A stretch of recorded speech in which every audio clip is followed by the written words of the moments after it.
You're set to go. Great, well, welcome everybody to our February meeting. Did we read the script? I can't remember. Yeah, sir. Okay, start with the script. So, good evening, everyone, and thank you for joining us in this hybrid meeting format. And just a quick housekeeping note before we begin this evening's meeting. For the members of the public who are joining the meeting via computer, device, or phone, please be advised that your microphone, webcam, and phone are automatically muted when you enter the meeting as an attendee. If you wish to participate during the public comment portion of the meeting and haven't already done so, please raise your virtual hand now to join the speakers queue in one of two ways. For those viewing the meeting on a laptop, computer, or other device, click once on the blue hand icon. For those listening to the meeting on a phone, press *9. We will lower hands as speakers are called upon. When the public comment begins, we will announce your name and unmute your microphone.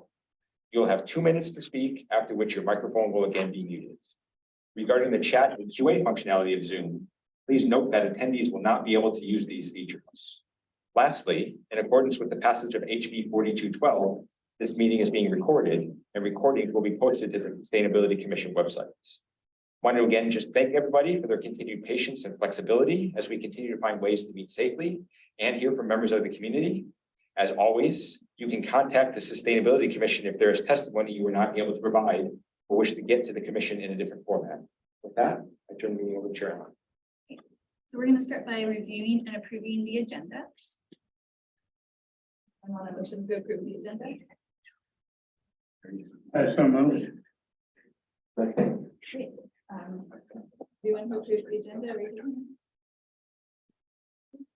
Agenda is approved.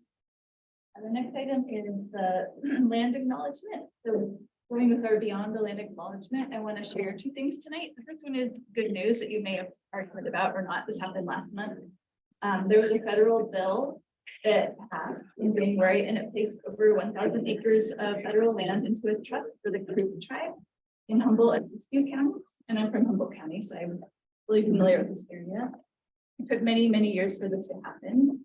The bill is called the Katamine and Amiyagan Sacred Lands Act, and it transferred 1,200 acres of U.S. Forest Service land to the tribe, including a mountain known as Ayun Beach, to the Creek people for whom it is the center of the world.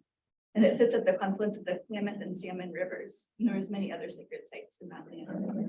I don't know if anything similar is happening in Oregon, but I just wanted to share that. So know about it and also be ready to support land back movements however we can in the future.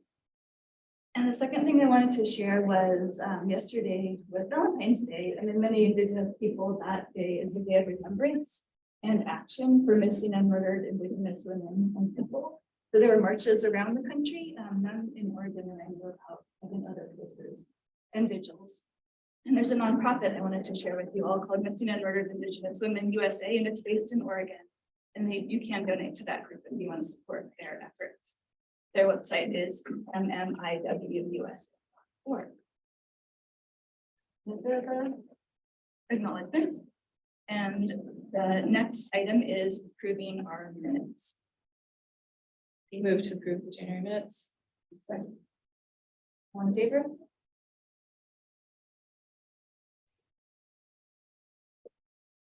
We're moving to public comment. No one has raised their hand. If you want to give it another 20 seconds for somebody to virtually raise their hand, that's totally fine.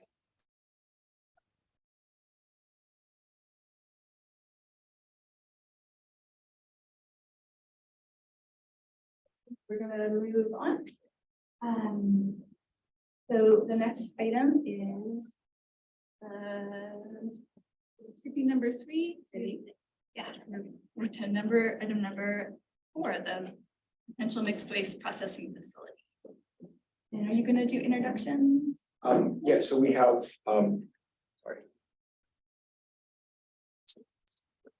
Present him over here, huh? No. Where do you want us? Yeah, so I'll you can sit right here and I'll Sure. So we have Jeff Olandini and I'm sorry, Steve Miller. Sorry. So Steve Miller from BDS, who's going to be BHS. Correct. Okay, we're going to be presenting about the work that's been going on in Lane County about a mixed waste recycle recovery facility in terms of the planning that's being done as well as kind of the technology solution that's out there and kind of where the county is in some of its evaluation and some of its work. Perfect. Jeff, you're going first. Yes.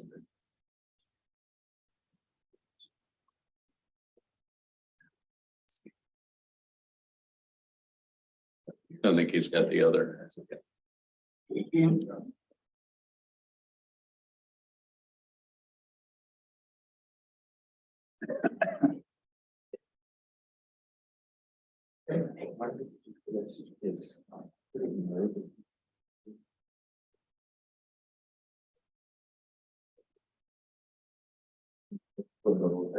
Yeah, okay.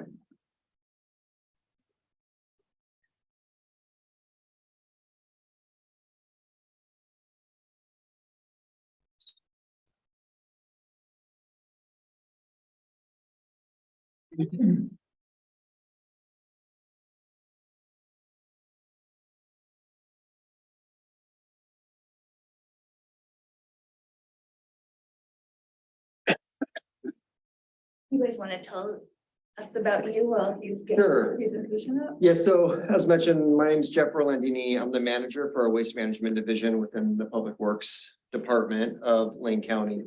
And so for folks that aren't familiar, we run the Short Mountain landfill. So one of the few kind of public government agencies that own and operate a landfill, as well as operating all 15 of our transfer stations. So Glenwood Transfer Station being the largest, all the way out to Florence, Oak Ridge, Mackenzie Bridge. And what I'll talk about a little bit is how we got to where we are today. And then I'll pass it over to Steve to talk about what we hope to do as next steps with that. Yeah, so my name is Steve Miller. I'm the CEO of Bulk Handling Systems. We design, manufacture, install, support systems that process waste. We do it around the world. We're based here in Eugene. And we have operations here in Eugene. We have a company in Nashville, Tennessee that builds optical sensing and robotics and AI-driven systems, all really for the recycling and waste business.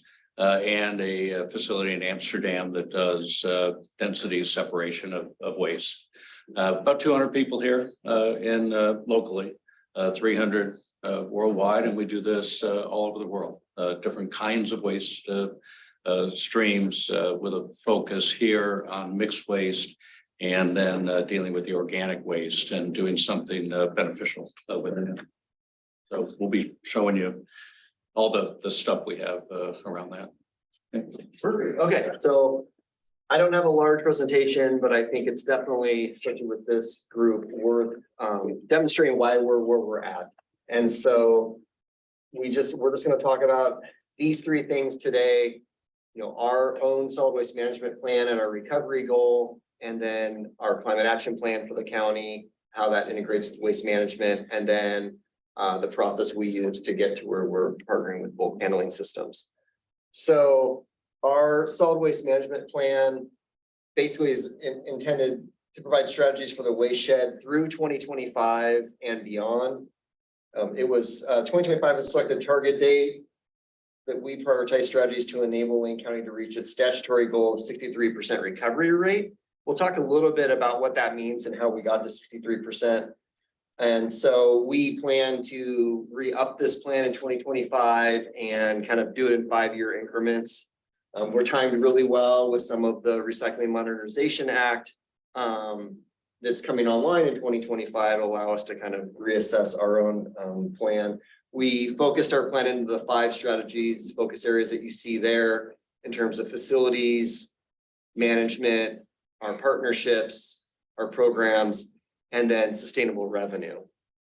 I think something of note for our division is that we don't use tax dollars we're not funded through tax dollars, we're funded solely through the fees that we charge at the transfer stations and the landfill.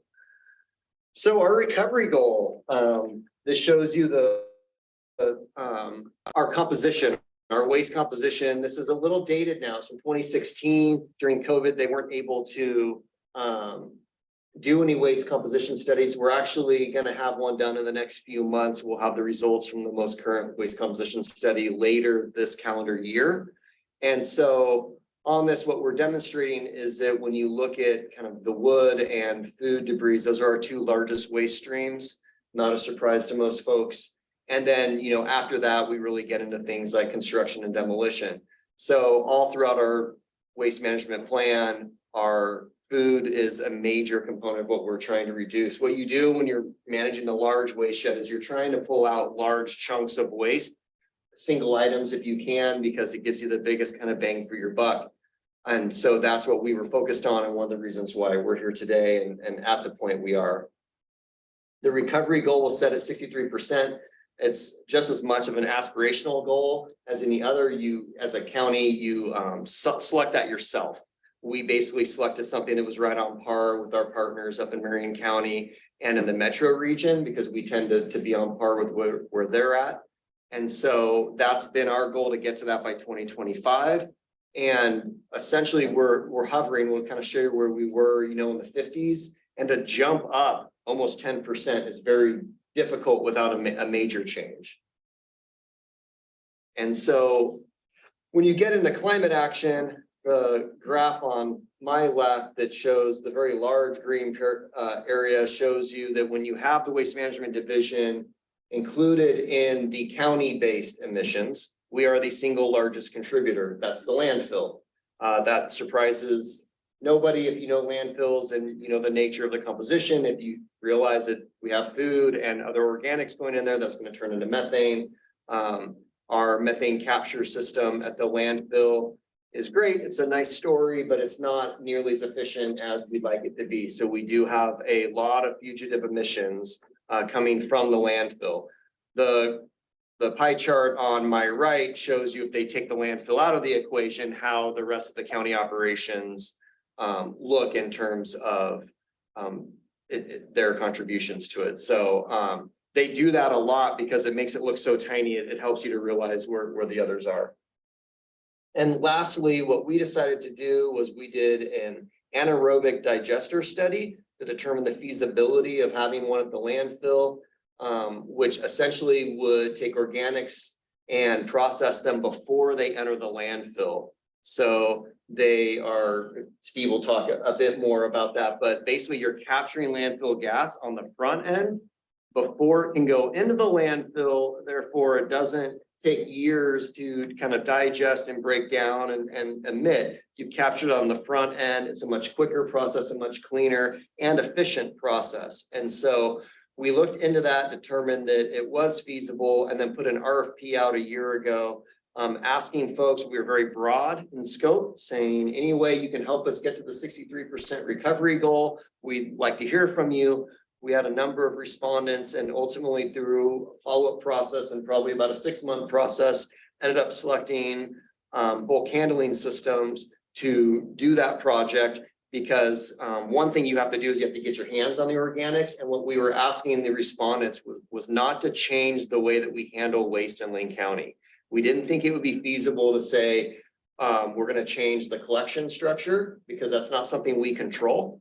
And so we couldn't say, well, we're just going to have all the organics somehow separated at the curb and brought somewhere else. We wanted to keep the flow of waste the way it is and pull those materials out of the mixed waste stream and process it.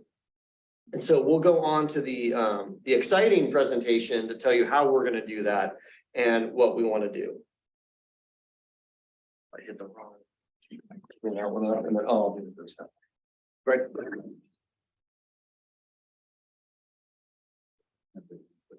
Full screen as well. That'll be helpful.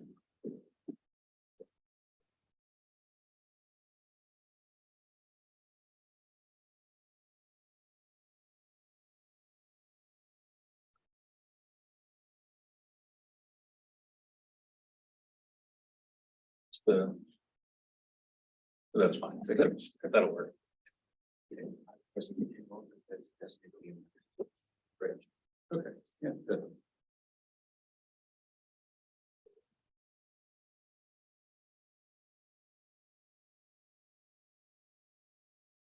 So I'll just do the first couple slides here, then let Steve take over. This works the same.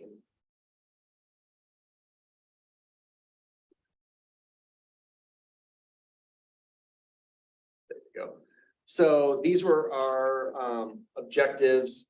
Obviously, we talked about wanting to get to 63%, a minimum for a diversion rate. We wanted to obviously significantly reduce the greenhouse gas emissions from Short Mountain. And then we were hoping we could create local sustainable economic development and jobs and find a way to do that at a relatively affordable rate to the ratepayer, cost of the ratepayer. And then, we didn't want to try something that hasn't been proven to work. We've done that in the past, and it's difficult when you invest in something and then it doesn't work. And then we want to achieve the above in a public-private partnership format. That's not our expertise in our division. We knew that purchasing something and trying to learn how to operate it, especially as complex as this, would not be the best route. So we knew that we want to do a public-private partnership. We also found that we visited places in such as San Jose, that when we found the ones that were run or owned kind of by the public entity and in a partnership with the private, they were much cleaner and had less contamination than ones that were solely privately owned. So we wanted to keep that partnership. And so we already talked about the RFP process. We were very excited that we were able to select a local company in our own backyard, that uses, and I know you'll highlight this, but other local companies to build their processors, and then have, obviously pulling from local folks to operate and run that. So I'm very excited to hand it over to Steve and let him take you through all the bells and whistles. Great, thank you. Okay, on the screen is a depiction of the project, and the top right is the recycling facility, what most people refer to as a MRF, and everything left and bottom is the organic processing area, often called and referred to as anaerobic digestion, which is the process that we go through, or AD for short, and then we have a way after the AD process to dry the material so that we can then use it beneficially. They do say a picture's worth 1,000 words, so we have a little video that sort of shows the process. And see, will this start or what do we need to do? Embedded is also some video of actual systems that we've built. Everything you see here are things that we've done. Again, on the, and I'll just narrate through to sort of explain it all. But in the top right, we have the tip floor, the waste trucks come in. We've designed this to take two streams, both mixed waste, and then in the top commingled. So, and we'll talk a little bit more about what happens to the commingled here in Lane County and in other places, and how it relates to the new state program. We start out by doing some size reduction. That's to get everything into a size and shape that's very consistent. We bring it up these conveyor belts. We've developed a variety of robotic, they're AI-driven robotic sorters to replace humans who would otherwise be there. And in this case, they're going to pull the bags from the line. We have some, of course, the material that we want is inside the bag, so we have to open it, release it. We then go through a series of screens, and here we're breaking material down by size. When you think about the organic fraction of solid waste, typically it's about 3 inches or smaller. So food, you put it into your waste bin. By the time it gets to the facility, gets into our line, we'll recover about 85 to 90% just through that screening process. We then go through a density separation. When you think about trash versus what goes in your commingled bin, you have paper, plastic, aluminum. That's all lighter than the shoes and the watermelons and the bricks that go into waste. And so we do a separation at large scale using air. We then separate 2-dimensional from 3-dimensional, meaning paper or plastic bags, from bottles and cans. And we do that with screens. Now we really have prepared all the material to use more sophisticated techniques. Here we use optical sensing. We look at material in the near infrared range of light. We can determine the molecular content of it. And so we separate it that way. We do that as well with paper, and we have some AI, artificial intelligence embedment within our spectral images. We're the only company in the world that does that. So we're really proud of that. We then go through, and instead of people, and if you've been to a sorting facility, you often see people who stand on lines and handpick material. It is awful work. We were the first mover in the space to develop an automated way of doing it. Again, using AI to look at the material, run that through a neural network to kind of replace what we would do as humans in our heads, and then robots to do what people would do with their hands. And we have a whole variety of applications. Here are some examples of projects that we've done in the past and products we have out in the field. All of this is managed through a controls automation system that we build. And we have a lot of really cool intelligence inside of it. So we can, unlike people, when you're looking at things with different sensors, we can count material, we can see what's in the waste stream, we can see how it changes over time, and we get really a lot of good information from that. We could then go through separated, and then the products that we do, we prepare for baling, which then would go to market. The organic material, we've now separated, and we're bringing into the facility next to it. This is our anaerobic digestion space. First, we do a little bit of screening to take out things that are not organic. We then will put all of that into these feed bunkers, and that's because we have a continuous process called a plug flow system, where we're always feeding anaerobic digesters. We're putting, and here you can see the tubes behind it. These are built, by the way, at our facility here in Eugene. And with those digesters in a 21-day process, we're really taking the organics, we're capturing it, and then we're capturing all the methagenic material within it. And so before we would then put it in the landfill, we're getting all that out so that it's the material at the end of it is inert, pathogen free, and such that it's not emitting gases that are now being emitted. So really in a controlled process. The solids still have a bit of moisture in it, has some odors in it. So we take that, we press out some of the moisture. We then go into an automated drying tunnel.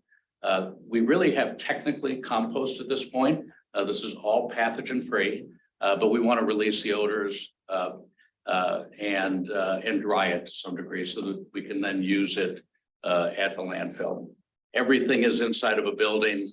We filter all of the air. We do multiple changes of air. You can literally stand next to the facility on the wall and smell nothing. So it's very important. These are really made for more urban environments. We don't really have that at the landfill, but that design will be the same. In these facilities, we'll have a really well-developed education center. And here we think this is going to be really interesting because of the different activities going on, the different kinds of things we can illustrate. In plants that we've built, these are booked. They're booked all day, every day. School kids from a very young age through high school, and it's just a steady stream of tours through. And so because, again, of all the different aspects to this facility, AI, robotics, biologic activity, recycling, decarbonization, these are all themes that we think are going to be pretty exciting to be able to illustrate and available to the community. So that is the facility. Hope that makes sense. Yeah, thank you. So we're now gonna go, if I can figure out. I have to click on the slide with the mouse on the left, and then it'll. All right. So then just talking about some of the key features, and this was really a response to the RFP. State-of-the-art processing, you can see we have really all of our latest developments. I will say what's exciting for us is that waste streams change. The market for material changes, and we're able to design a facility that can adapt to those changes over time. This is a long-lived asset. Consumer behavior will change. Products put out in the market are going to change. The ability to take something and use it beneficially will change. And we feel like we're designing this in a way where we'll be able to adapt to those changes over time. We also have built in a commingled or single stream recycling facility. I think you know that all of the material collected within the county is actually processed out of the county, shipped to typically to Portland or Vancouver, Washington. We just really don't have any processing capacity locally.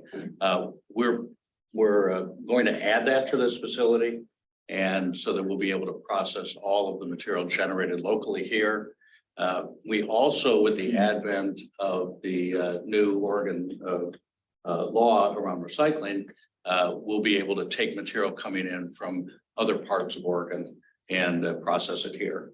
Otherwise, that's going to drive by. Really the next closest facility will be in Portland. So I often think in the name of the environment, we're throwing things in diesel burning trucks, driving them a long distance, to save the planet. And so here we really want to bring all this local, minimize that carbon impact from them. The renewable natural gas element is a significant part of this. There are a variety of programs federally and with the state. You may know about the Clean Fuels Program here in the state of Oregon that really supports the use of capture of natural gas, renewable natural gas, cleaning it and using it as a transportation fuel. And so that's a key part of this. And then bio drying those organics so that we can then use them at the landfill to replace other things that are being used to cover waste or for soil stabilization. So we're really able to take all of these elements and put them to beneficial use. And then we talked about the education center as well. One of the key aspects of this RFP that was put out is that everything has been done. They've been able to see it all. The county's been doing tours the last 5 or 6 years. We have a big footprint in Northern California. They've seen a lot of the things that we've done. Pretty much everything you see, I think you've observed in the field working over long periods of time. But we build it all. And so everything that you on this list, including AI, robotics, controls automation, the anaerobic digestion facilities are all done by ourselves. The goal you saw earlier was 63% recovery. That would have required us to get about 60,000 tons. We're projecting we'll be over 100,000 tons. So we'll be north of 70% diversion, which we're really excited about. We think that more is better. And so there's just a lot of value within that waste stream that's still getting buried, and we're able to capture it. We also did have, it was part of this was a C&D focus. One of the kind of goals that we had is to not be redundant to other systems. One of the other operators locally does C&D processing. C&D is what? Oh, sorry. Construction and demolition waste. Pardon me. All right, thank you for that. Have I been using other acronyms? No, you're good so far? Okay. Construction demolition, wood, rocks, wallboard, things like that. And so we, our goal is to cooperate with other entities locally, fill in areas that don't exist, but, cooperate otherwise. And then, we talked about the regional processing of single stream or commingled, which we'll also be doing. We're projecting about 100,000 metric tons of carbon reduction per year. And that's, it probably means nothing because it's, with out of context, it's hard to really understand that. If you think about all of the power used in Lane County to power to light homes and for all of the electricity, it's about 8% of the total. If you think about all the cars that are driven in Lane County, similar kind of percentage that will be with this process, be taking out of the environment. So it's a really big number. As Jeff said, landfills are typically, wherever there's landfill, that is the biggest source of methane in that community. They're just because of the organic waste breakdowns.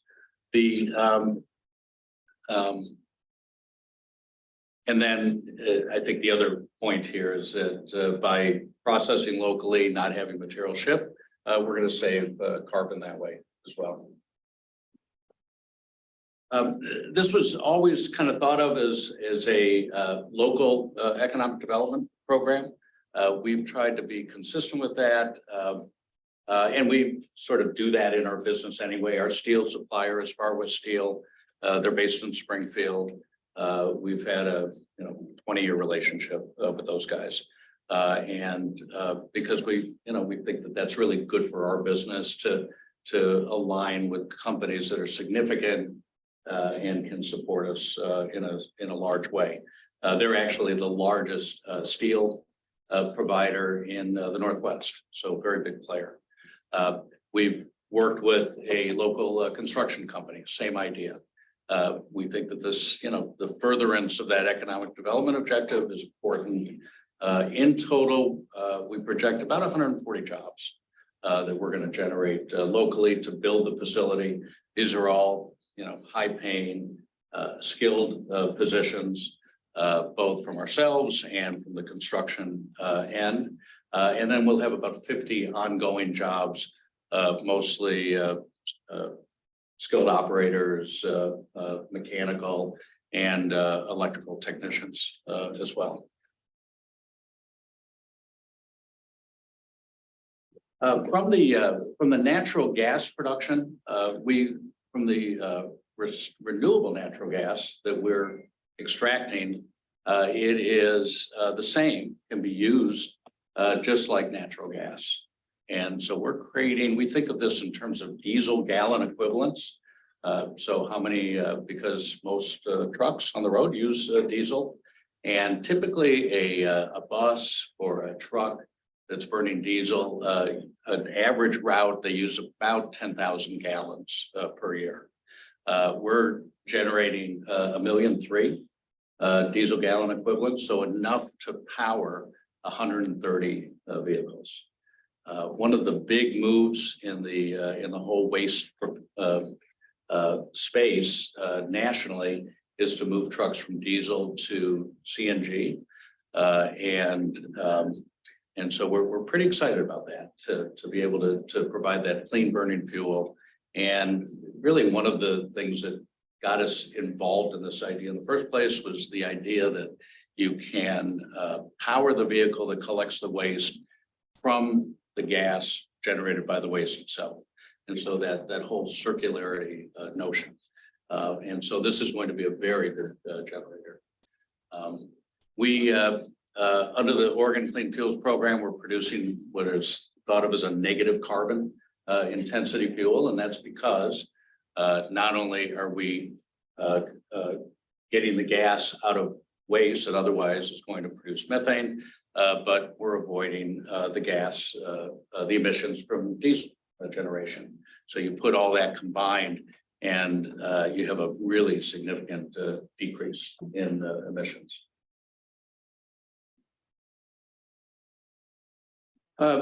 Big part of this course is getting recyclables. Now today in Eugene, you have paper, aluminum, steel, I think water bottles and milk jugs and other HDPE containers, high density polyethylene.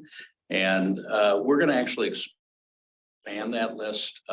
There are other things in the waste stream that are valuable. Polypropylene would be one.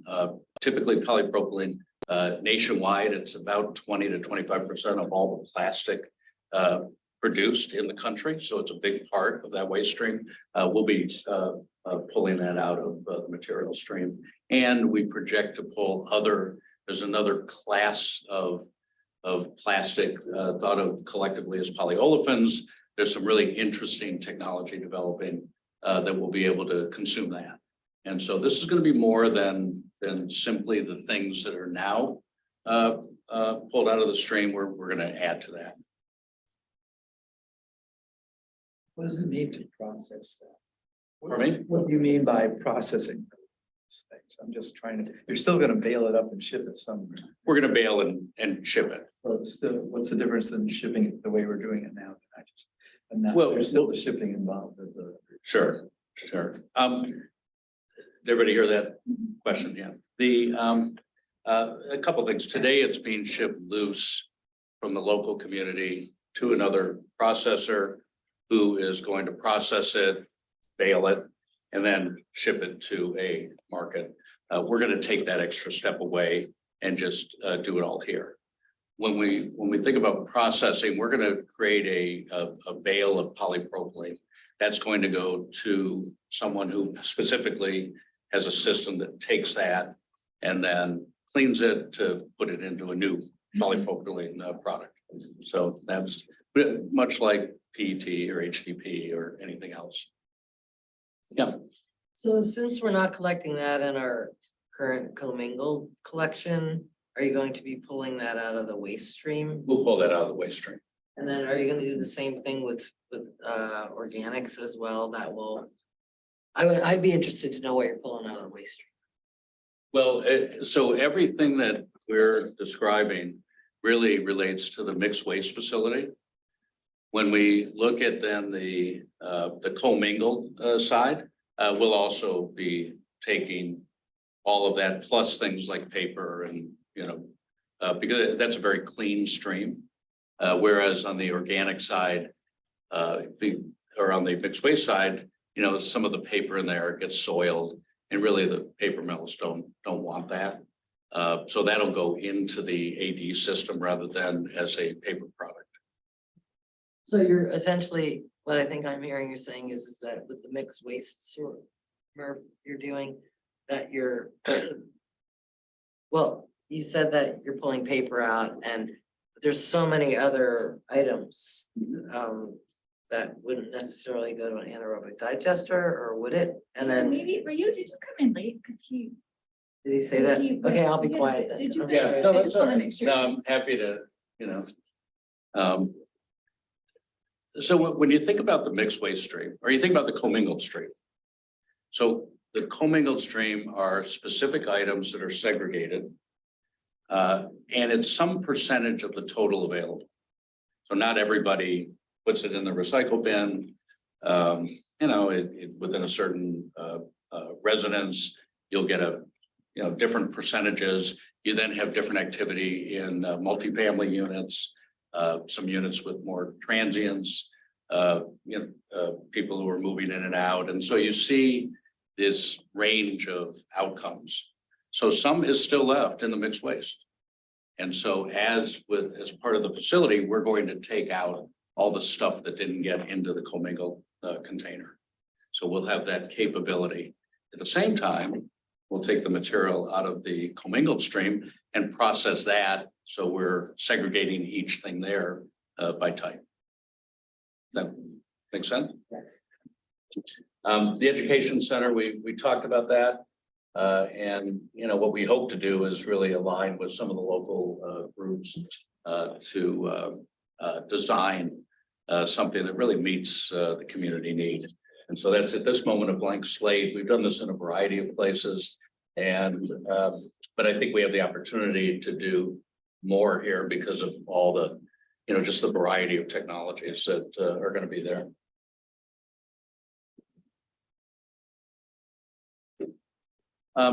Some of the sort of key terms of the public-private partnership that the county had put forward. It'll be at the landfill. We actually may site in a different location, but there's no impact on haulers. So we're not asking anybody to change any aspect of their business. Rather, instead of tipping at the landfill, they'll come into our building, tip there. And so really no impact at all. The county is going to own the site, develop it. That's on them.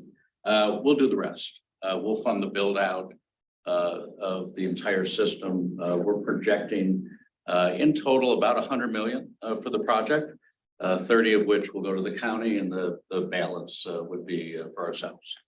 And so that's how this is all organized. By the time, at the moment we sign agreements, get the approval to move forward, we have about a 24-month process to finish engineering, build the building, build the equipment, get it installed, and operate.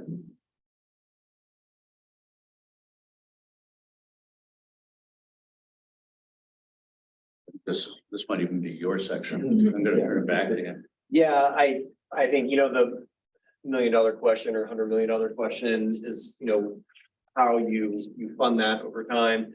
And so we are looking at various streams of, federal and state monies that would help offset the initial cost.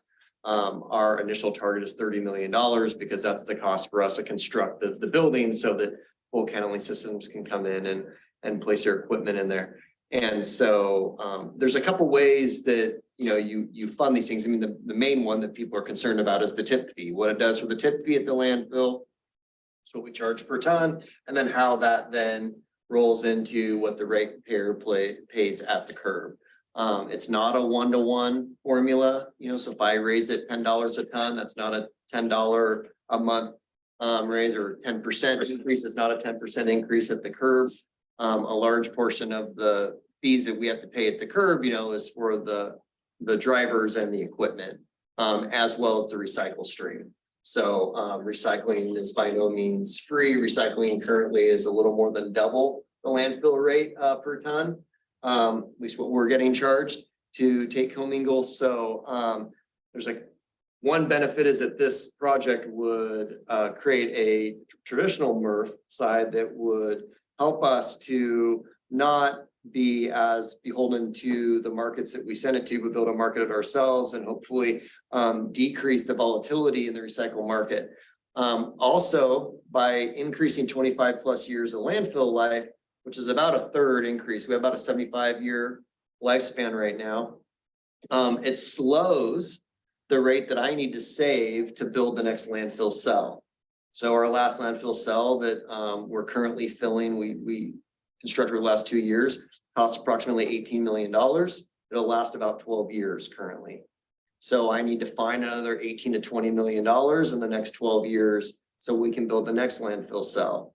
If instead of 12 years to raise that money, I can make it 18 years or 15 years, I'm then able to put some of the money that I would aggressively be putting aside to save for the next landfill cell to help offset the cost to the ratepayers here. So as you can imagine, it's a bit of a complicated formula, but the last thing I'll say on this is I know we have another slide is that, we presented to our Board of County Commissioners to get approval to do the design plans and then to move forward with this and have meetings like this. We have yet to go to the city councils of both Springfield and Eugene because we want to go to them when we do have a more honed in, pencil sharpened on what it would mean at the landfill for the tip fee. We're working with some folks in Eugene to determine what that might mean to ratepayers in Eugene, what that equation looks like.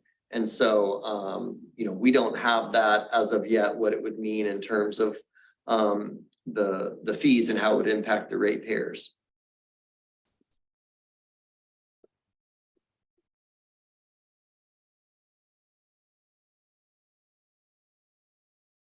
So we are working with Bulk Handling Systems, their partners, to create 30% design plans, which gives you firm construction costs to actually build that facility so that we can know exactly how much it's going to cost to construct the building that we would be on the hook to pay for. And then once we know what it would do to the rate at the landfill, potentially to ratepayers, mainly in both Eugene and Springfield areas, we'll then, make sure that that's brought out to people, that we present to the city council so that they know how that would impact. And then really what we'd be looking to do would be to have kind of a 3-way agreement with Lane County, City of Springfield, City of Eugene, agreeing to a long-term plan to send waste and recycling to this facility so that we can ensure that we can, fund it through the 25 or so year agreement that we'd be looking at. With that, and like I said, we're looking at pursuing grants and sources for the $30 million site development. And what I've started at is kind of what the rate would look like at Short Mountain based on $0, $30 million, $50 million, $15 million. We're trying to look at all of those scenarios so that we can give that information to our city councils. And, they may say, that one we could go with, this one we couldn't, so. Yeah, I think one of the, if I just add to that, I think that was the last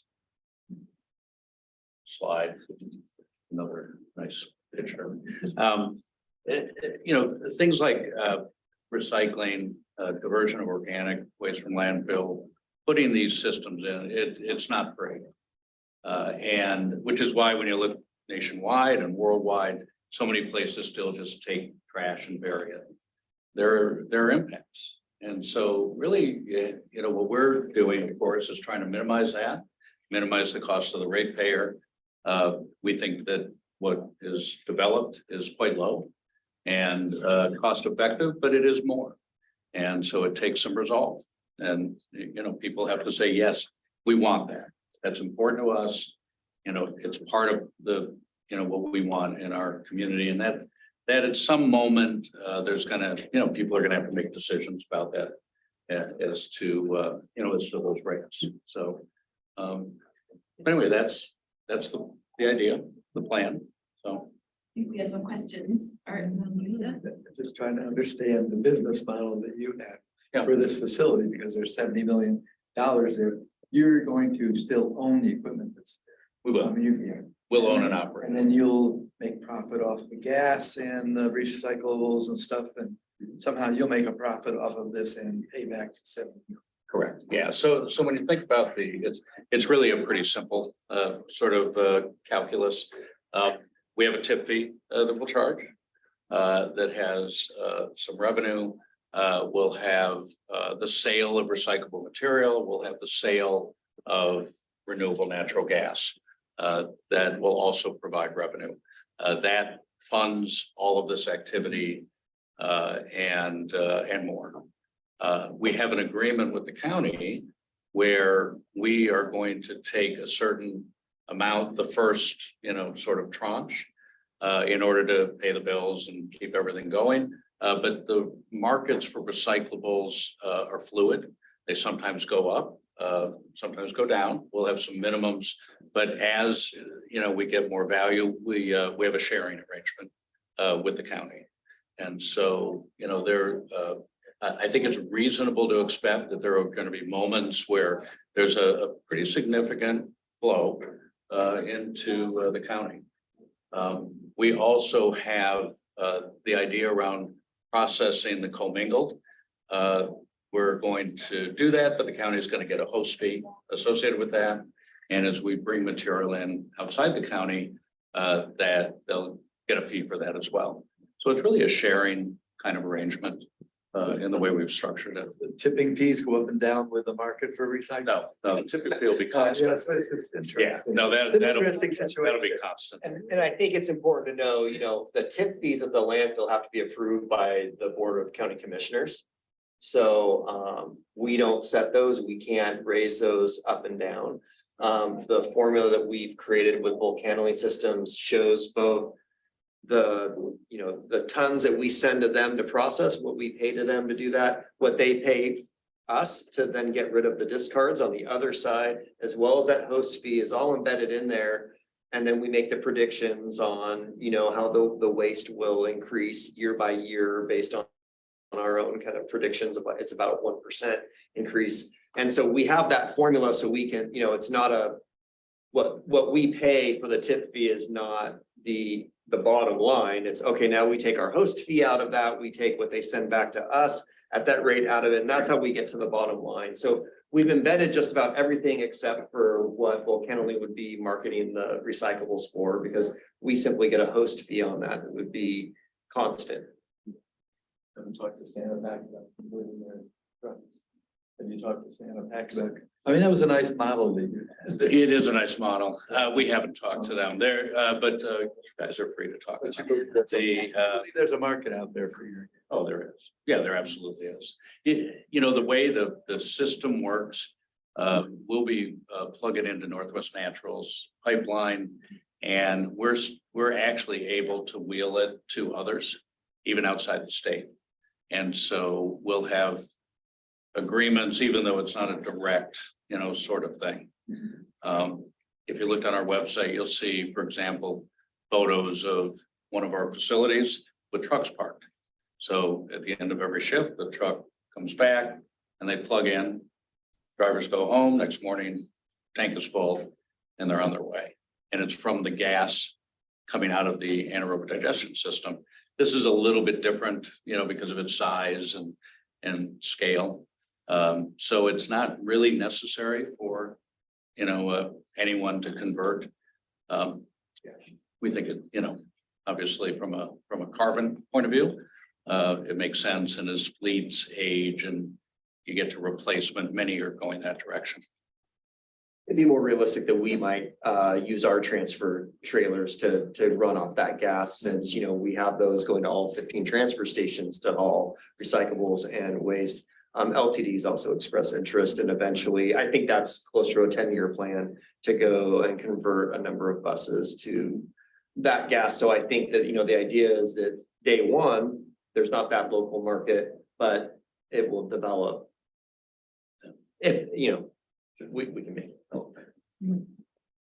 I have a lot of questions, but I will try to be succinct. So I was curious about the upstream diversion motivation. So does the city of Eugene have waste diversion goals? Because of course, if Eugene and Springfield suddenly up their diversion, that upstream, what you get is a dirtier mix, which harms your diversion outcomes.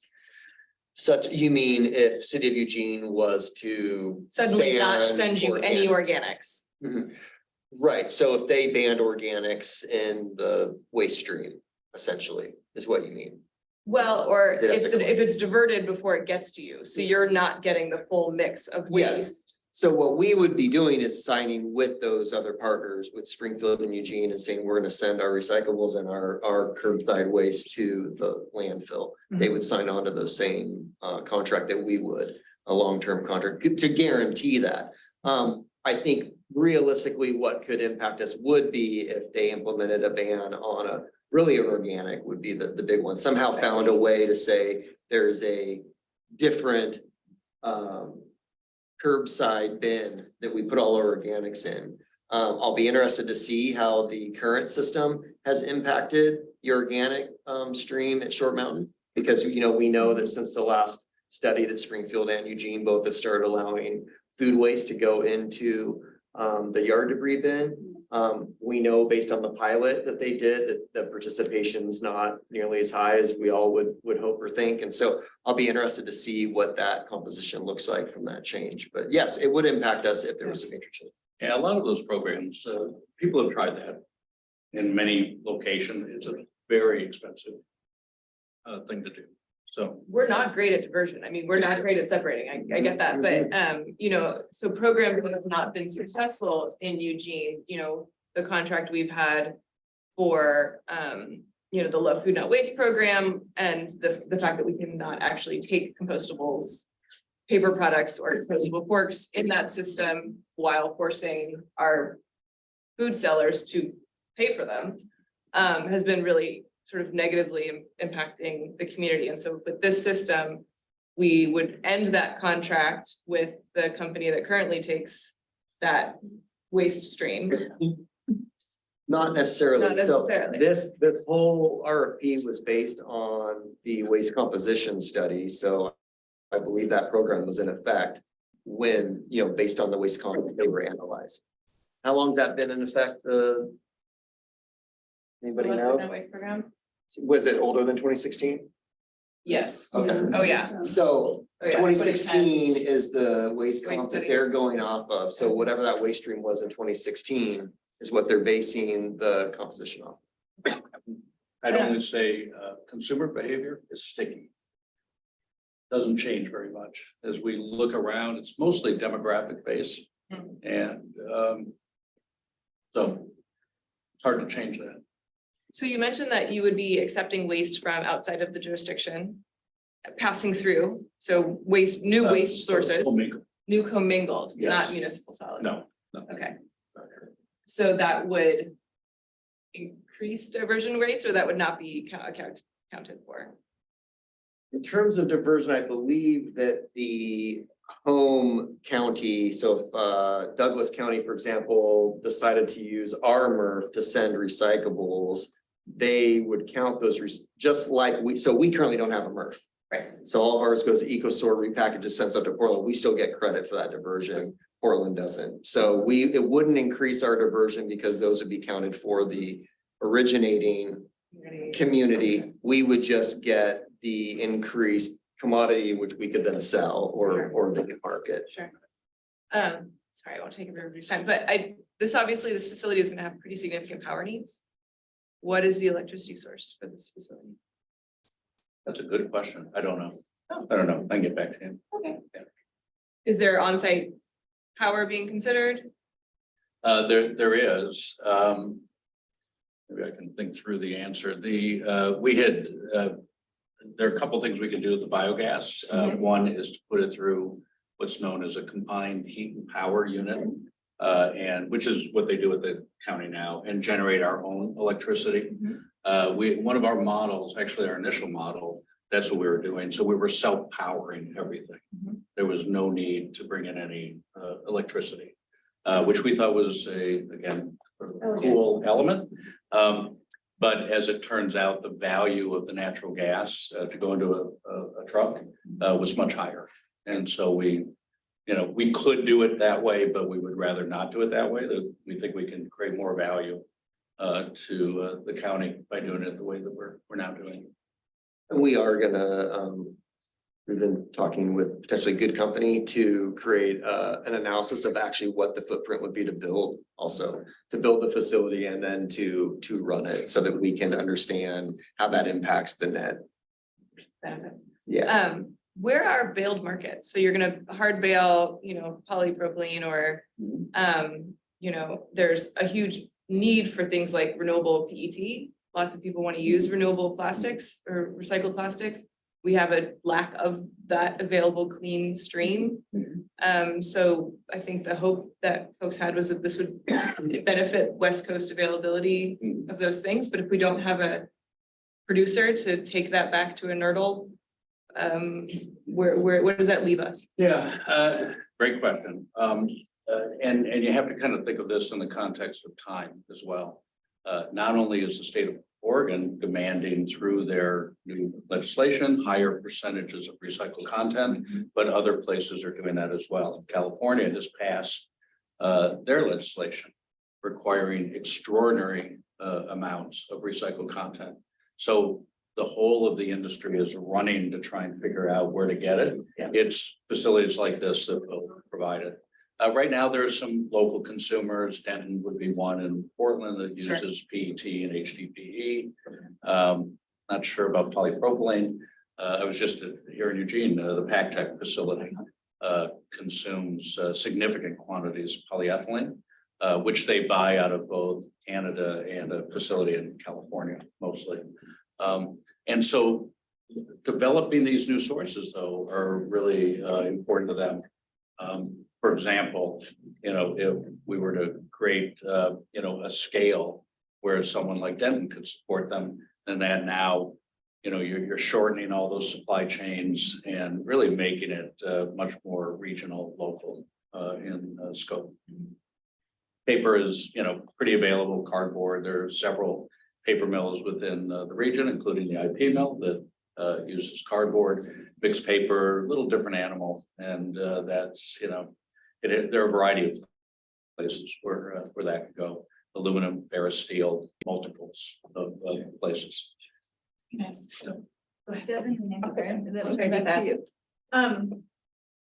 I had two questions, but one maybe, I don't know, you may have answered both of these. There's a lot of information. I was curious, going back to the bio drying, did you say you do collect any moisture from that and in the bio drying process or Well, in the form of we're, water or whatever? we're reducing it. We're not extracting and collecting. not? No, it's evaporation. Okay. So we're using air and heat Just to curious evaporate. about that. And then my other question was, what happens after the landfill's capped? Like when you have all this equipment, really expensive stuff there and buildings and different things like that, is there a plan, like a Well, the landfill has a, exit plan? it's, the landfill will outlive this facility. Oh, okay. And by many years. So that's, that's one of the points of it, to extend the life of the landfill. Having a landfill in the community is unique. So if you think about the folks in Portland, what do? They ship it to Washington or to Eastern Oregon. People in Seattle ship it, to same locations. So they're moving that waste a long distance. Having this local resource is a unique thing. And I think one of the county's objectives is to preserve that. We've got 100 years with this facility of Oh, landfill. Yeah. It's currently 75. Are you aware of the money that's in the infrastructure bill for recycling infrastructure? So to add a comment to what you said, Louisa, is that there's $500 million in the infrastructure bill with 50 million over 10 years. Help support expanded infrastructure. One of the things that happened in Canada with the EPR bill, the extended producer responsibility, which is similar bill to what we're looking at in Oregon, is that they got the producers actually help fund material recovery and develop some of the markets. In the United States, what's interesting is that you could recycle stuff back east that you can't recycle here in the West Coast, because most of a large majority of the processors and the markets are old infrastructure that's east of the Continental Divide. And so the West Coast is definitely lacking in the ability to collect materials and market it as well. Even as far as Portland has a different collection than we're able to do as well. So hopefully, I really applaud your work. I know that this has been quite a project, Jeff, and you haven't given up on it and come up with really creative ways to deal with it. One of the things that I was really concerned about was the funding structure, because I felt that funding the waste management system on garbage fees was really a disincentive to actually come into the future. And Steve, your bulk handling systems is a great asset to our community and also to the world of sustainable waste management as well. It's just really amazing that you are constantly reinventing, and looking at a much higher, longer term goal instead of, sticking in the status quo. So thanks for answering all the questions and for your really insightful and dedication to doing due diligence for not only the city of Eugene, but also on a much more global perspective and global. Good job. Thank you. Yeah, thank you. On the funding thing, just to be clear, there are a number of resources available. And we've been collectively contacting everyone and feel like at this moment we're getting a lot of support, including from the governor, her office, others in the administration, federally. And the purpose of tapping into that is not really to provide the core funding, but it's rather none of it gets funded through us. It all goes to the county, and it's to allow for simply a reduction in the eventual rate that the ratepayer is going to have to pay. And so that's, it's all sort of targeted to that, because the lower that number is, the more people can, get their head around it and approve it and move it all forward. So, but the core, financing is all sort of worked through. But we obviously want to get these funds to minimize impact to the ratepayer. Yeah. I think it sounds really exciting and promising and all that. So that's all good. My questions that I came in here with had more to do with kind of how we got to be in such a pickle that we're in right now with recycling and waste management. And it sounds like that's a little bit outside of the scope of what we're talking about today. But I do have those questions and people that I thought would have those questions. And I know, there's all kinds of things, some of the stuff that Karen just referred to about, where you get rid of stuff and how you get rid of it. Why is it different here than it is on the East Coast? And why do we have community volunteers collecting recyclables? And why is that not go through the county systems now or the collection system? So I think those are still issues. So I have questions about like what happens. So this is a couple of years down the line, at least. What happens between now and then? Are there other things that we can do to improve what we're able to do with recycling, in particular plastics, between now and then? And another question is you mentioned the plasticware, recyclable plasticware and stuff like that, or compostable, commercial composting stuff that it's all great that people are using commercially compostable stuff, but if there's nowhere that you can do it, then you just throw it away. It's no good. So it's worse. Yeah, right. So how can we improve on those kinds of? Yeah, we're engaged in a lot of efforts around plastic recycling, where we now have pretty significant facilities that we're building in polypropylene, polyethylene film, bags. There's a whole space in so-called chemical recycling, where we have a very significant system. That's a developing space. We've done a number of PET plants, water bottle plants around the country, all very large scale. It's a moving target. There's a lot of activity around it.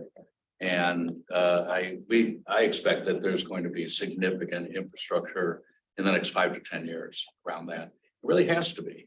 So, when you look at all the commitments that are being made, plastic is now on everybody's radar.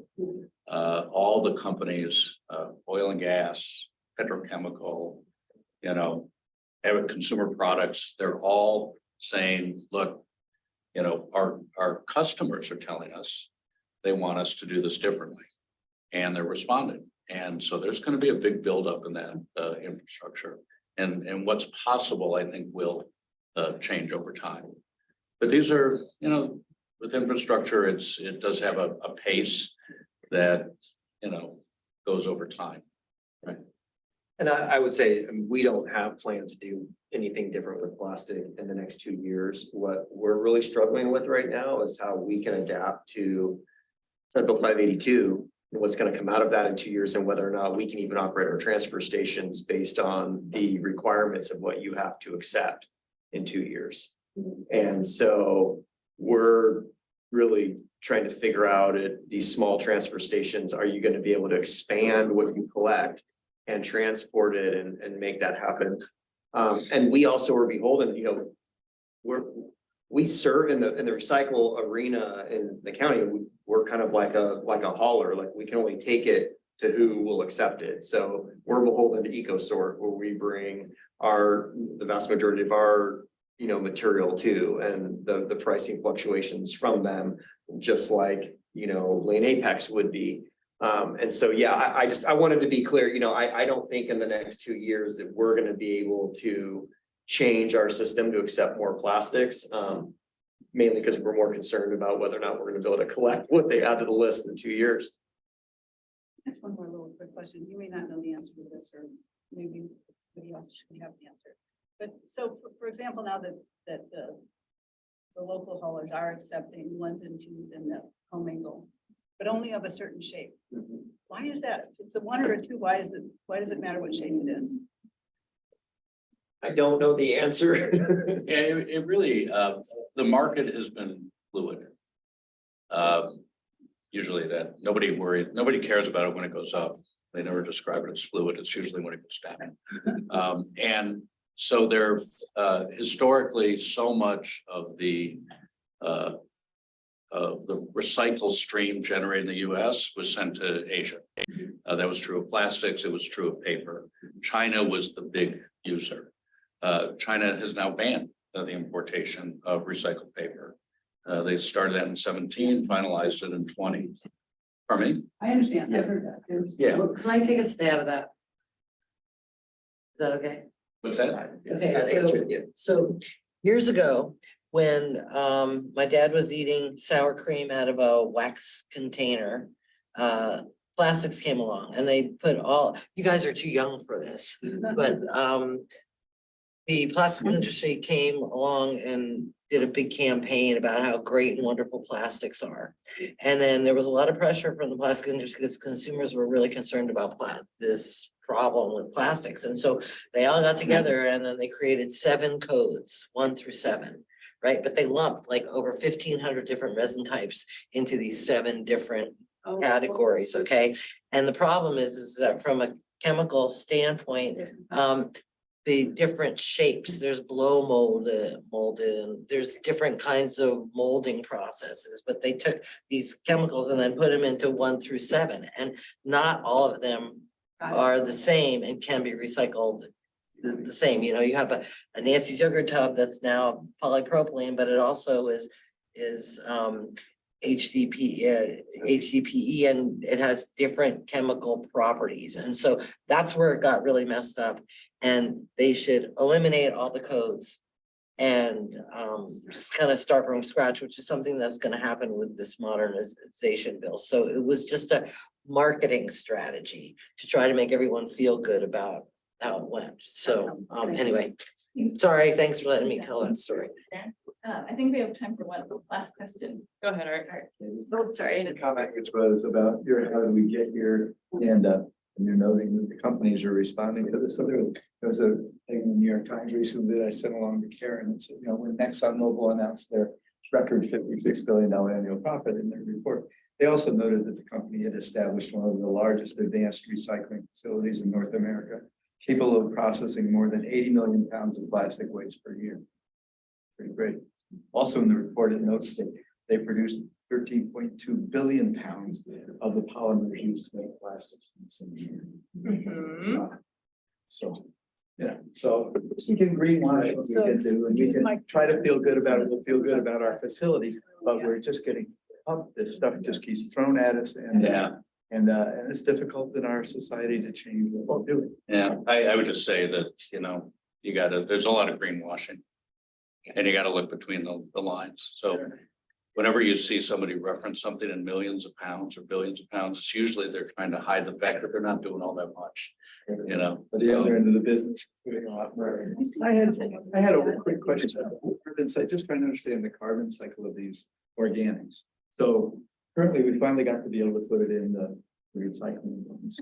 If this facility gets up and you're doing this work with is it better to put it there or to send it to refuge to be in your mulch? And what is going on with the mulch in your yard? Is it still giving off the methane of the process? You know, I don't know. A little bit of methane. Yeah. Not a lot, because it's more air-based. Yeah, so the stuff underneath is probably. Yeah. So the food, it's the activity level of food in yard waste is not very high. And that's probably a good thing, frankly, because when food degrades, you have very significant volatiles are emitted, that those are odors. And there are a couple of terrific companies locally that do composting. But they're not really equipped to deal with the large quantities of food waste. And yeah, the neighbors would very quickly respond to that. So we do have the ability, I'll add, that the facility is outfitted with an ability to bring in separate materials, more, direct. So if they find that they get too much food in and they can't really manage that at their facility, then we have a way, to process that. But yeah, food waste degrading is really smelly. It's not something you want in your backyard or a couple miles away either. So it's a problem. But we'll be able to, again, separately, we can take those streams if they, if they want to engage. Can I make one more comment? Wait, Lucy's Okay. Oh, Lisa's. Well, I guess I noticed in your pie chart that only 9% of the materials coming in is plastic. And I'm just curious what percentage of that actually has a market, because the proliferation, as Karen was saying, of multi-layer polymers, things like Tetra Paks that are super useful, but you cannot re-separate. And do you see a change in that towards more single polymers to align with sort of the actual circularity we're aiming for? Yeah, I actually see more development in the capability to process that. To So, you know, the Exxon system that you talked about take polyolefins, the multi-layer bags that are really prominent are mostly polyethylene and polypropylene, known as sort of a class called polyolefins. And so that does have value as this technology develops, but it's pretty tough because, you know, they didn't just arrive there by saying, look, we'd like to create the most difficult thing we can to recycle. They arrive there because, well, they have a product that needs protection. It goes, you know, there's a distribution network, goes on a store shelf, and they want it to have some life that is longer. And that protection of food, there's some really negative consequences if, you know, they move away from that. So it's a pretty complicated system. You know, what I think the most important thing is that the industry invest in these technologies to process it. And, you know, one of the big statements made by Oregon is that, look, it's not our problem, it's your problem. You know, you guys are going to bring it here. You have to fund the activity to get it back. And so, you know, that's a really big message. California's done that. You look, Europe's done it, Canada's done it. You look around the country, New York, Massachusetts, Connecticut, they all have bills on the table doing the same thing. That's kind of everyone. You know, once that goes, then the makers, you know, such a big part of the consuming public is going to demand it. They're going to have to make those adjustments and spend real money in R&D and technology to do it. Thank you. Karen, is it really? Just really quick, chemical recycling is now rising up in the whole equation, and I know you mentioned that as well, and I'm imagining that that's a big part of what Exxon is doing as well. So this is one of the things being offered up as a global solution, but there's a lot of info on that if you want to read it. There's a lot to talk about. Thank you. Yeah, this is a big topic. It is a big. Yes, it is. Yeah. Very good.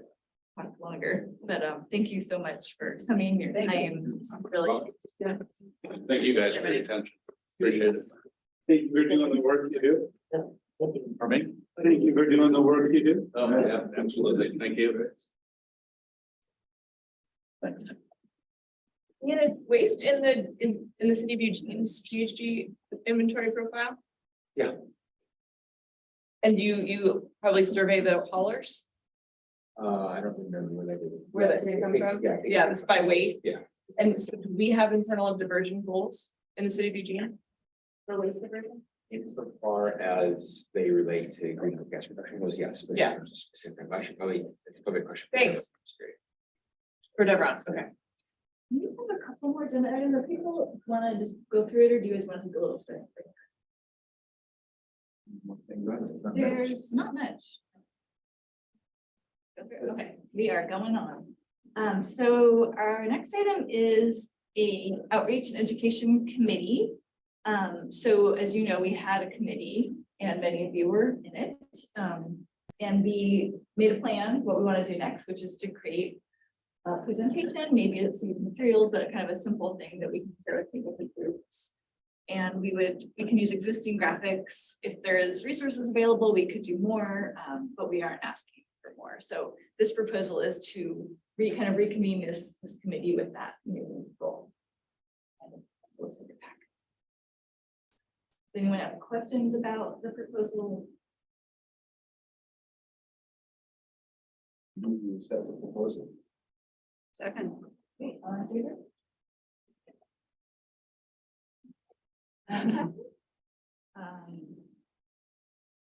And I'm seeing all of them. So you're still ahead of it. We need somebody that's going to take the responsibility of calling. I will call a meeting. Thank you. Yeah, and do the same, anyone want to change their affiliation? Assuming all of some people want to be involved. And you can email if this is not started. Okay. Great. So we are to updates from staff.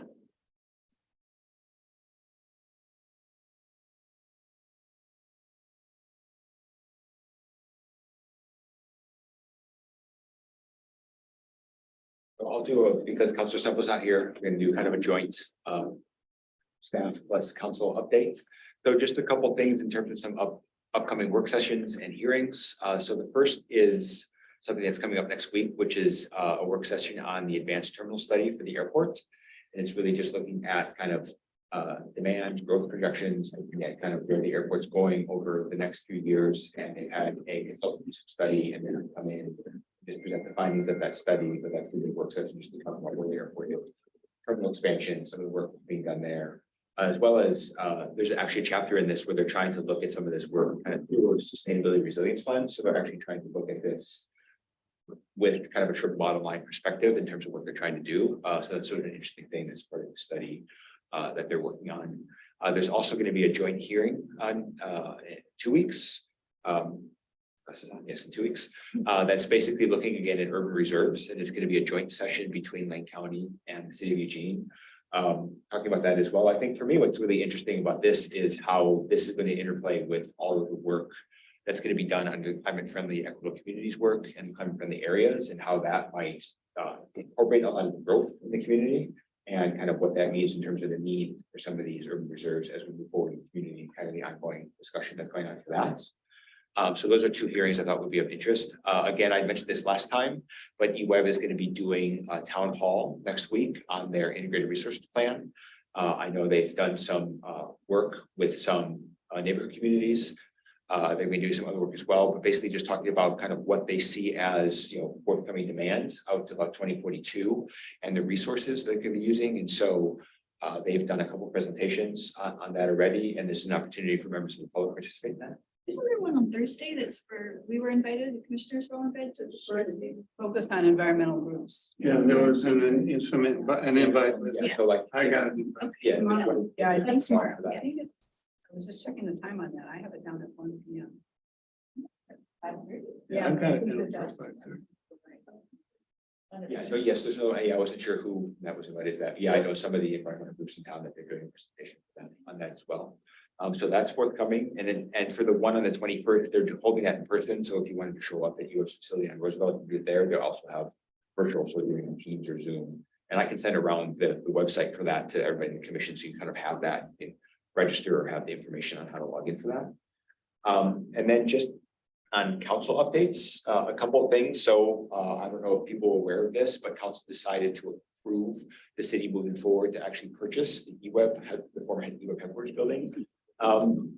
That's been a 20-year process, I think. I don't know. Well, it dates well before I was here. So right now, it's something where the city's going through some due diligence just to make sure there's nothing there. Assuming that's all well and good and in place, by July 1st, the purchase will be in place. And then the transition for what's going to move and who's going to move is going to unfold. I think that the initial thinking was that it's going to serve as a new place for City Hall, the city manager's office. Some of the folks who are on the 4th floor of the library are going to be moving there. So it's not going to be, I think one of the concerns was, the city's going to abandon downtown. And I don't think that's going to be the case, but I do think they're going to try and consolidate some services, assuming this moves forward. And just as an opportunity to have a convening space for engagement and other things. I think the others, 2 other things I think are interesting about this as an idea is that there's land there that could potentially be used to develop a fire station in an area where maybe they could use some of that infrastructure, and that eWeb's actually going to continue to have their customer service center in there. So that sort of function that's existed for a long time within the community is going to remain there as well. So it's going to be interesting to kind of see how that unfolds. But I think having this kind of sorted and being able to take advantage of this building, and I think as was talked about in the work session, the opportunity for this and all the investment the city is doing along the riverfronts to maybe allow downtown to expand. And it's not so much leaving downtown, but kind of the footprint of downtown is going to grow and incorporate some of these new areas of this new investment. I think it's really exciting as something for Eugene and how Eugene continues to develop around that. 2 other quick things, as people may have known, council voted on February 6th to actually approve the fossil fuel infrastructure in new residential buildings. There's a little bit of follow-up on that I'll talk about in a second in terms of communication regarding that. And then the last thing is on Monday, also the Parks and Recreation local option levy renewal to be on the May ballot to talk about, getting additional funding for Parks and Recreation resources and support work and moving that forward over a 5-year time horizon for that, correct? Yes. So just on those last two things, just something to apprise everybody of as being part of a commission that's representing on behalf of the city. For the natural gas ban, there was a petition that was submitted to the city to actually put the ordinance on the ballot, whether that's going to be in May or November. And what that means is that the ordinance is now subject to Oregon election law. And so for me as city staff, city staff, and then also for the commissioners being on a board representing the city, there are limitations on what can actually be said about that. So when you're out there as a commissioner, you can't express an opinion about this one or another. You can talk about that it exists, that it was passed. But as city staff, I can't issue an opinion one way or the other. So there are limitations on what I can actually say about that. On there, as a private citizen, you can say whatever you want, so long as you are making it clear that you're not speaking on behalf of the commission, or I am not speaking on behalf of the city. We're talking about that. So for both of those two items I just talked about, those conditions do apply. They're both basically going to be on the ballot, and they're going to be subject to, so they're subject to election law, and that's just, there are limitations on what can be said about them just because of who I am as a city employee, and because of the commission, you're representing the city as well in your roles as commissioners. Yeah, just a process clarification question then. I mean, are we in good shape if we kind of say, I am a member of the commission, but I'm speaking now in a different Yes, if you capacity? clarify that, I mean, have that's to what make sure that that's what I did Monday when I did thank you testimony to the council. I'm Dennis Reynolds, I'm speaking, I am. Right, and I'm here representing the interfaith group, Yeah. et cetera. Yeah. Okay. So there's been been filed to get a petition to refer it to the ballot. Refer to the ballot. So They they're have collecting, to, but they have to get the signature. they're collecting signatures right now, but Not usually on ballot, it's likely they will get. the yes, but what I signatures. was told by the city attorney this morning was that because the petition has been filed with the recorder, Okay. that we are now subject to state In an election election. environment, so, Yeah. okay, that was my. Yeah, that was my question as well. But yes, based on their ruling, that's kind of where we are. I right now. understand what that means. It's interesting to me, though, the commission has been on the record in support of the ordinance to the council already. So that's not a secret. So we could simply state that as a fact Yes, that the commission I has. think stating with facts, yes, I think Yeah. for me, in terms of like for me as a city employee, if I were to field media inquiries, they're basically, there's not much I can say other than it's been passed and it's been submitted. Petition's been submitted to take this to ballot, and I can't say anything beyond that at this point. What I was saying is, it is a fact, the Sustainability Commission is on the record in support of it. We sent 2 letters. I'll clarify that specific issue with the city attorney's office, because I don't want to give you advice that I'm not aware of. But yes, I will clarify what can be said about that. My understanding is because you can't talk about how you think someone should vote on the ballot. You could say, we submitted this support letter for this ordinance. I which believe so. those are different. That's my understanding. There's a letter of Past history. public record. Yeah. Yeah. But that, yeah. I'll clarify. You clarify, but that's. Yeah, my- what the language on that needs to be, and send that out to folks. For the commission, I wanted to quickly go back to the urban reserves. That's sort of a strange concept, but it's if the urban growth boundary were to expand, where would it expand? And there are geographic limitations in all directions except north. And north being up towards the airport and then up towards Junction City also happens to be the best soil that we have for growing food in this region. And so there's real tension around how the city could grow up outward while maintaining a secure food supply. So I think there's already been accepted sideboards about preventing the use of class 1 and class 2 soils, which are some world-class soil that we have in that area next to the river, from ever being added to in the urban reserves. But there is a lot of passion in my neighborhood around protecting that land that is currently in agriculture from getting turned into housing developments in favor of increasing the urban growth boundary, when the city, for all the other reasons, should be going up and densifying as opposed to going out. So that conversation is super important. Is that land that's under consideration for expansion of the airport, specifically those kinds of soils? Well, no, so that's the area around. Okay. I mean, what's under play for the current is probably part of what is under this conversation of where the urban growth boundary would go and what the urban reserves would be for future expansion. So the current UGB, as I understand it, accounts for anticipated growth out to 2032. And so the urban reserves are to identify land that would not be annexed, but would potentially accommodate future growth from 2032 to 2062. So for 30 years beyond that, to designate where that might go as part of the process, separate from the airport. And everything that the airport might be doing as part of their expansion, terminal expansion is already on land that they own. There wouldn't be any expansion in the airport. It's within their existing footprint that all that conversation is going to be reconfiguring kind of how the terminals are laid out. So that wouldn't be impacting the same thing. That'd be separate from the UGB. And that thing, I've heard some interest from community folks about looking into possible of some kind of a solar development or something in the airport expansion process. Just an idea, so it's something you might hear about. Keep the sheep cool. Yeah, I represent the commission on the Envision Eugene Technical Advisory Committee, which is, you know, advising on the final report from city staff who are doing the analysis that impacts when approval comes from urban growth boundary. And they are really emphasizing now trying to get, you know, what they call efficiency measures, which I translate to density measures, because it is more efficient if we increase density. And that's the point of all the changes in terms of zoning changes in terms of single family. And so we don't know yet what the impact of those will be to reduce the need to ever use any urban, you know, use those urban reserves. But the hope is that the actions that have been taken in response to state requirements, the kinds of things we heard about at the last meeting and the whole middle housing push, is to reduce the need to do any of that. And I'll share an anecdote from a meeting I was at when I was at the university, where an architecture professor said, there are two things Oregonians don't like about land use planning: density and sprawl. And that's what it comes down to. And that pushback that many people in the Eugene community are having about increased density, the alternative is using those, you know, reserves for sprawl.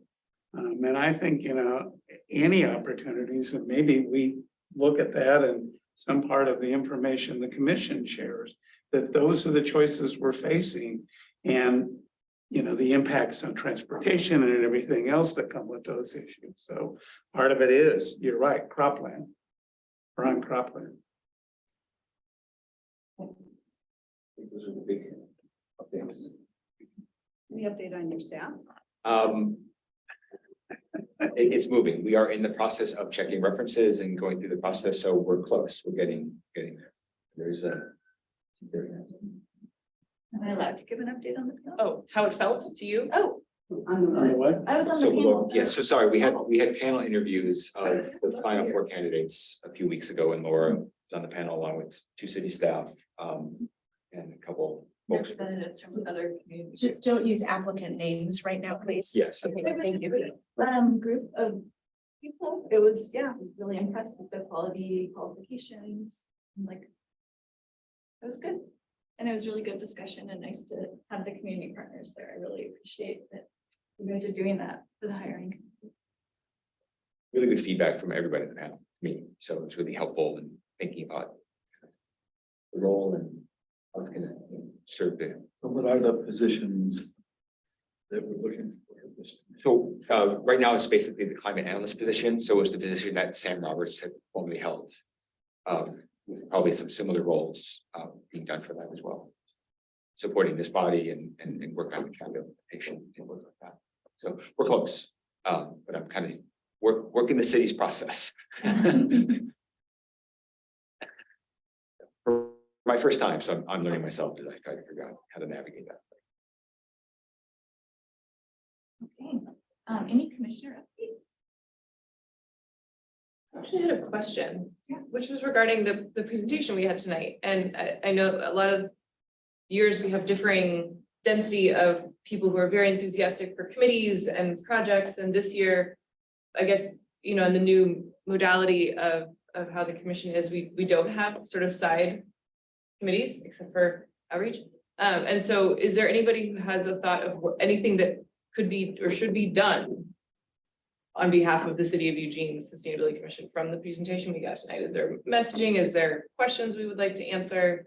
Or was that just simply a very engaging presentation?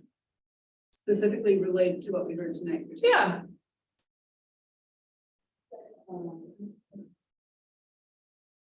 It should be primarily a county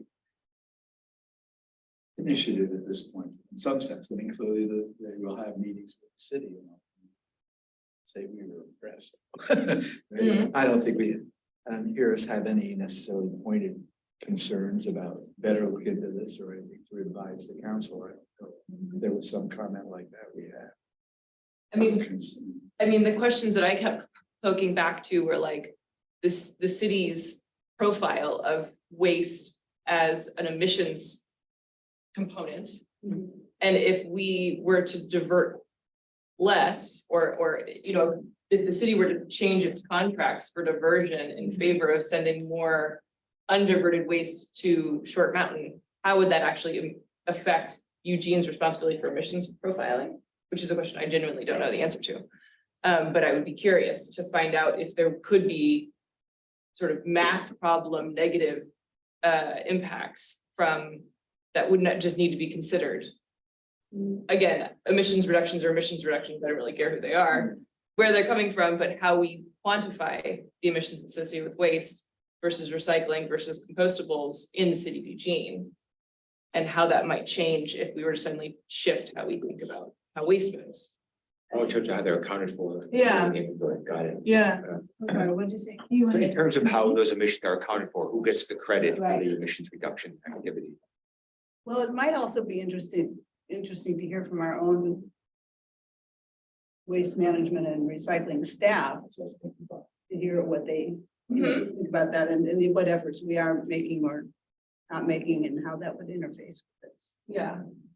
So there's a greenhouse gas inventory Yeah. question, and then there's this sort of management and messaging question around, you know, things like waste management at big events, or I have lots of questions about where all the agricultural plastic goes, those acres and acres of long sheets of plastic. Maybe some of those questions I had could be more appropriately directed to our own staff.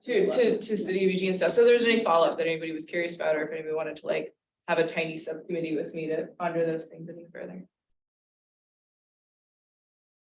Do you want to have a tiny subcommittee? That's what I'm hearing. Just I'm curious, but you can't have a subcommittee of one. Karen is the one who has the most background. Sure does. I'm working with another group and Deveron came and spoke to us and answered a bunch of these same questions. Because we still continue to beat the drum on an ordinance on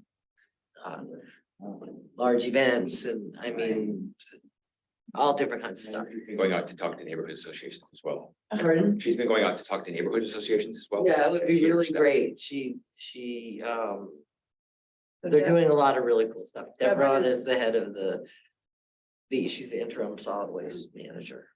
So you guys could kind of think about it, and if you want to bring up a proposal next time. I mean, or we could just email a series of questions and instead of asking somebody to come in, we could just report back what we learn if it's of interest to the commission. Well, Deveron would be open to having us send her a bunch of questions and have her come in. I will reach out to her and see kind of, you know, path forward if something like that might make sense, or if it's something where, I mean, would there be interest in having somebody from city staff coming and talk about what's going on within the city? I don't know. Yeah, I'd have to look into the greenhouse gas question specifically, because I think that's separate from what that program is doing, but would there be interest in something like that from the commission and coming in? I mean, I'll talk to her and figure out what kind of, it might be helpful to see some of the questions if you wanted to send those to me. And, you know, I can spend some time talking to her and her staff and figure out kind of what might make sense to be able to speak to the commission's concerns. Yeah, maybe, I mean, we do want to be respectful of their time. If it's not something we're working on or Yeah. giving to council, like, I don't think we need to take time, but if people already know the answer and are on other capacities or meeting with them, and we could share that information internally, so maybe. Just gather too, the but- thoughts. Yeah, gather thoughts and share them, but I don't think, since we're not actively working on this, I don't think we need to ask them to come in. Unless they want our feedback or something. We can also come back to it if there is like a committee forming that wants that.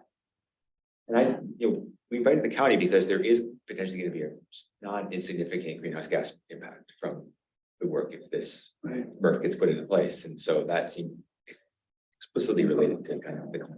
function of things. I'd like to put out there again, and I brought it up before, if we could get, some kind of summary of responses to recommendations the commission's made to date. I've started that process. So just that would be a helpful tool, looking past action to help us generate some of that forward-looking action is part of my Where notion. do we need to focus energy going forward based on what has or hasn't occurred? Right, or do we reiterate things that the commission said before and we didn't feel like were heard, or at least they weren't responded to in any substantive way? So just a generalized summary of what the commission has recommended and what's been the responses or progress Next steps. on those issues. I mean, the electrification recommendation, we've got a clear response of what happened. But we were talking on the way and some of the urban forestry things, I'm still not clear what's going on now.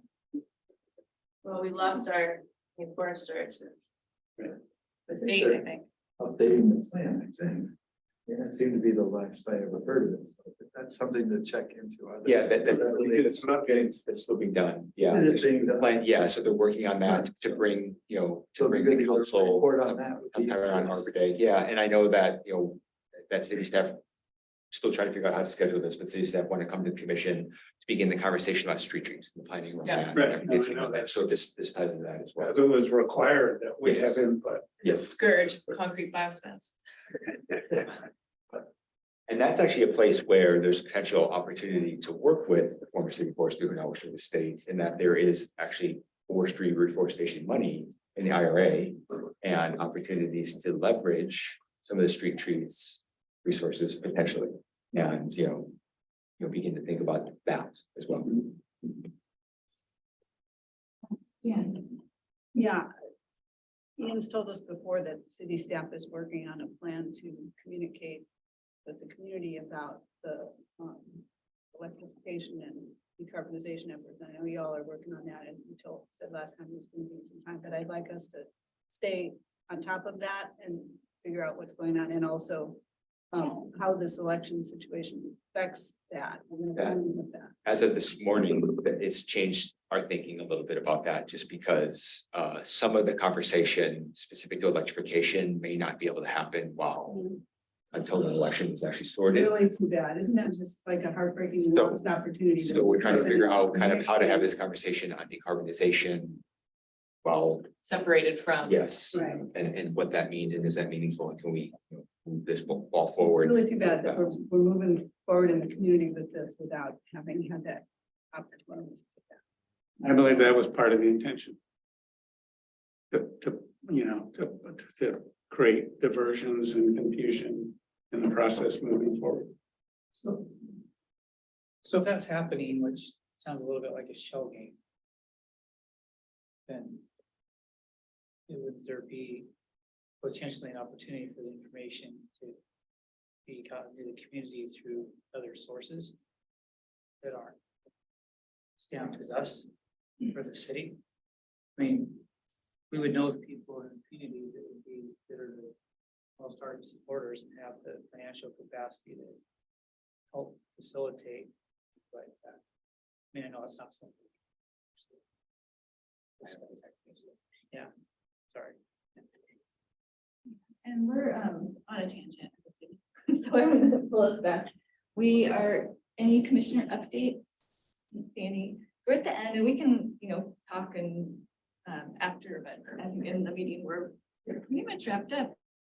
I don't think there's any Unless other there's things anything. right now. And yeah, I will follow up with some of the stuff that I was telling the folks in terms of some of the meetings that are coming up next week, so people have access to all that information.